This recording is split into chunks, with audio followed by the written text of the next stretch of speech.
Então, vamos aí ao terceiro poder do rei. Lembra que eu falei que o nobre feudal ele era protegido por um pequeno exército que se chamava milícias? Pois é. Olha só, essas milícias se dividiam assim, mais ou menos, tá bom? Vamos dizer que isso aqui é o feudo. Você tem aqui a divisão desses feudos. Cada quadradinho desse aqui é um poder. Cada quadradinho desse aqui é um senhor feudal. Tá?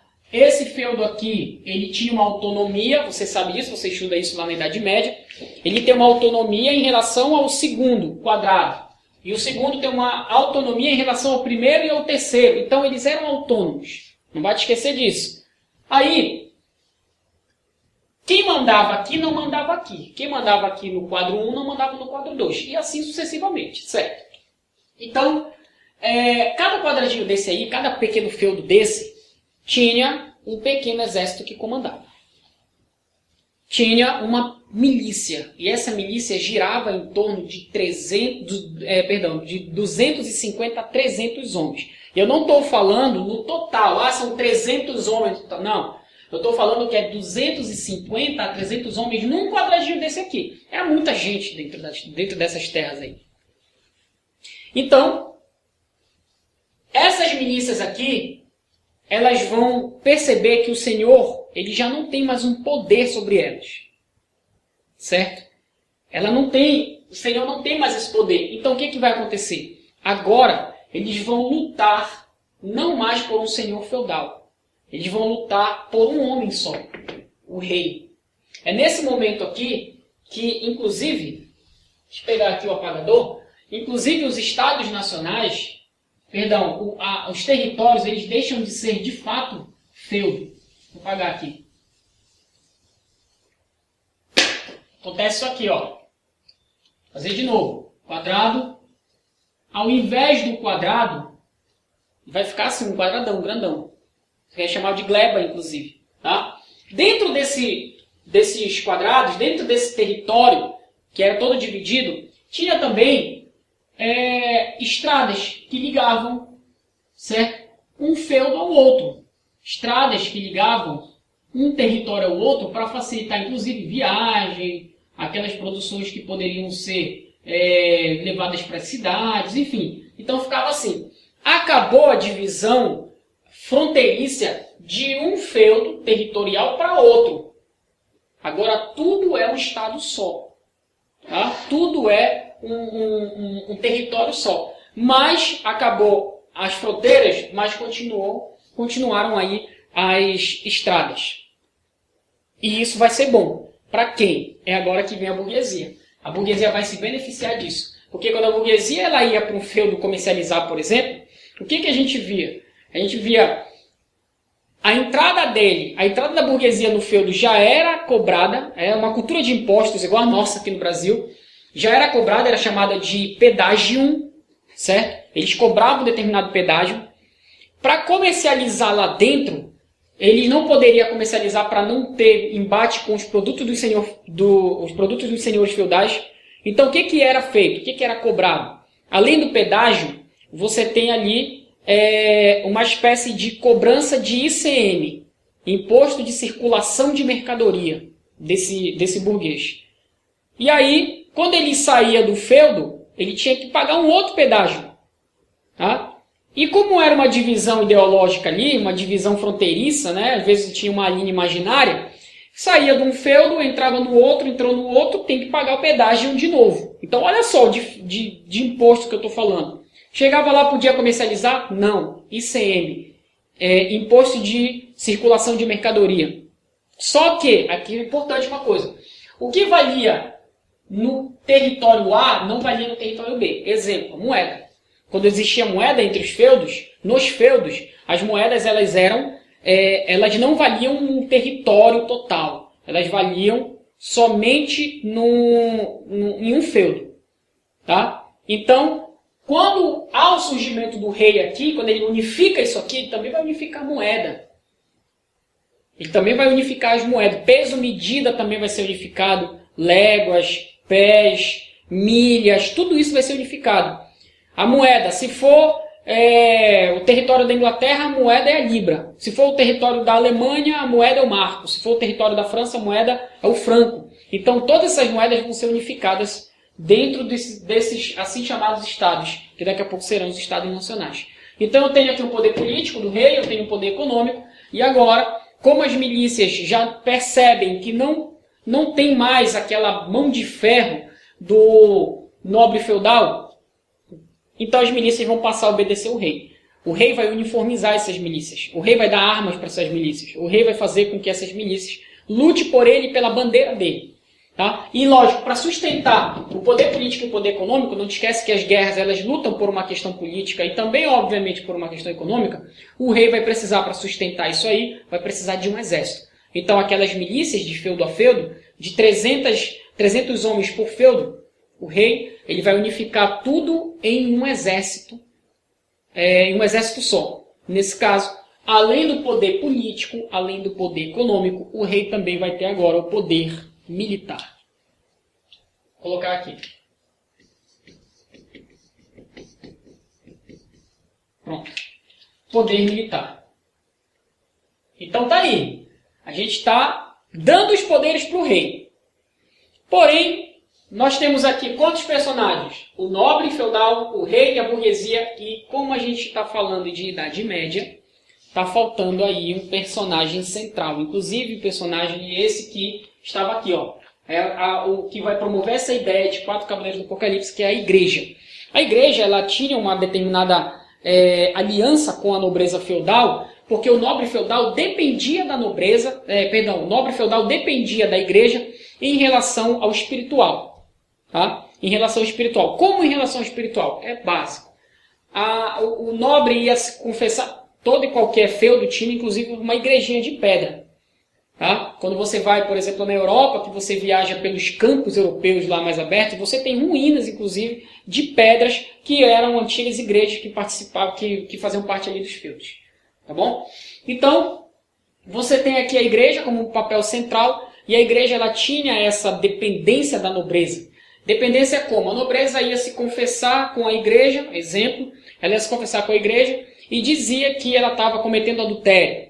E dizia que ela estava roubando, furtando. A igreja dava uma punição para eles. Geralmente a punição, o ônus desse pecado, vinha associado à doação de terras. A igreja falava, bom, você vai e reza um Pai Nosso, uma Ave Maria, e você vai fazer uma doação de um pequeno pedaço de terra para a igreja. E aí o nobre feudal, não, eu quero garantir o céu, não quero garantir o purgatório, então eu vou doar 2 pedaços de terra. Imagina aí. E aí ele ia lá, fazia as escrituras para a igreja, dava tudo preto no branco, né, o documento, e a igreja ficava com essas escrituras, aumentando o seu poderio. Para você ter uma ideia, ao final da Idade Média, a igreja ela era a maior mãe feudal que existia na Europa. 76% de todas as terras europeias pertencia a quem? A igreja. Entendeu? Então, deu para entender a dependência de um para o outro? Deu para entender essa dependência? A igreja garantia o perdão espiritual para o nobre. Não vai te esquecer que a gente está na Idade Média ainda. A cabeça do homem medieval era uma cabeça de um homem crente. E quando eu falo crente, eu não estou falando na questão evangélica, na questão religiosa como um todo, mas um homem que acreditava, crente de acreditar. Né? Então, quando ele acreditava que a igreja dizia... Ele acreditava que a igreja dizia que cometeu o pecado vai para o inferno, então ele vai buscar de uma forma incrível, né, o seu perdão. E aí ele recorria à igreja dessa forma, através da confissão, através do perdão que a igreja poderia dar. Em compensação, a igreja pedia pedaços de terra. Olha aí que bacana. Então há uma dependência mútua aqui. Agora, a igreja não gostava de um outro personagem nosso aqui. Não gostava da burguesia. Porque a burguesia ela era mercantil, como eu comentei, ela comercializava. E ela comercializava, inclusive, a juros. E o que é os juros? Os juros é a venda do tempo. Né? Os juros, até hoje, né? Os juros é a venda do tempo. Você tirou alguma coisa num cartão de crédito, chega a tua fatura lá, está parcelado de 10 vezes. Mas tem um acréscimo em cima disso, que são os juros. Certo? E aí, o que são esses acréscimos? É a demora que você tem aí para pagar. Então, é a venda do tempo. E a igreja alegava que o tempo não pertence ao homem, pertence a Deus. É uma invenção de Deus. Logo, o homem não poderia comercializar algo que não era dele, nesse caso o próprio tempo. E quem era que fazia isso? A burguesia comercializava o tempo através dos juros. Certo? Isso aqui vai ser importante. Por quê? A burguesia vai perceber que ela está por cima agora porque vai beneficiar. Ah, mas por que as estradas elas beneficiam? Por que as estradas beneficiam a existência, né? a manutenção, na verdade, ali do comércio da burguesia?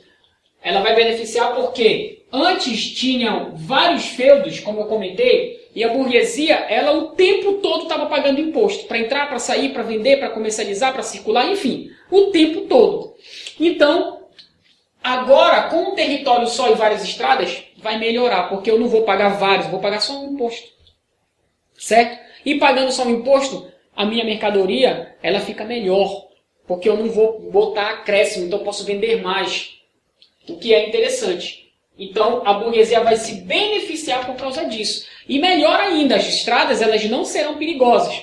Por quê? Porque o rei ele tem o poder militar e ele vai botar militares nessas estradas para quê? Para cuidar dessas estradas. Para, obviamente, cobrar os impostos que precisam ser cobrados. Enfim, vai colocar e vai assegurar aqui que ninguém seja, por exemplo, saqueado, ninguém seja assaltado. Tá bom? Então você tem aqui agora a igreja, e a igreja vai chamar o rei, percebendo, lógico, que o rei está próximo da burguesia, até porque a burguesia também vai financiar uma parte, eu falei lá no início, não é uma aliança, mas é uma espécie de patrocínio, uma espécie de financiamento aí com o rei, por isso que ele vai adquirir o seu poder econômico também, por causa da nobreza feudal, enfim. E aí a nobreza vai dizer assim, a igreja vai dizer assim, para o rei, rei, eu tenho muitas terras, eu tenho poder e não quero perder isso. Básico. Então vamos fazer uma aliança. Peça o que você quer que a igreja fornece para você. Até porque nós não queremos perder o nosso poder. E aí o rei, de uma forma muito esperta, vai fazer o quê? Vai dizer, igreja, eu não quero nada de posses. Eu tenho o que eu preciso. Eu tenho mais do que eu preciso. Eu quero um poder ideológico. Como? Você, padre, bispo, ábades, cônegos, papa, quem subir num púlpito, num altar, num presbitério para fazer suas pregações, para fazer suas homilias, vai dizer que eu, rei, sou um enviado de Deus na terra. Eu tenho direito divino de governar. E nesse direito divino, aquele que estaria indo contra o rei, estaria indo automaticamente contra Deus, porque foi Deus que me enviou para governar. A igreja topou na hora, né? O rei passa, inclusive, a ter um poderio maior do que o poder do Papa, e aí, então, o rei adquire um quarto poder, que é o poder religioso. Isso aqui vai se tornar cultura, inclusive, cultural, certo? Com esses quatro poderes, nós vamos ter aqui o chamado poder absoluto. Tá? Absoluto. E isso aqui passa a ser agora um Estado. Acho que eu saí da margem. Vou colocar mais aqui embaixo. Um Estado nacional. Olha lá. Formamos um Estado nacional. Se ele tem um poder político e econômico, ele vai garantir o quê? Soberania. Tá aí.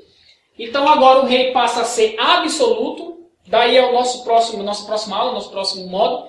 É o absolutismo. Então, na próxima aula desse módulo, a gente vai falar sobre o absolutismo. Eu voltei aqui, que eu vou sair da frente para vocês baterem print, tá? Ok? Bateu o print? Beleza. Então, até a próxima aula. Na aula 2 desse módulo ainda a gente vai falar de absolutismo e como é que o rei vai sustentar isso através de um sistema econômico chamado mercantilismo. A aula vai estar linkada lá no YouTube, tá bom? Passado moderno. Ok? Até logo.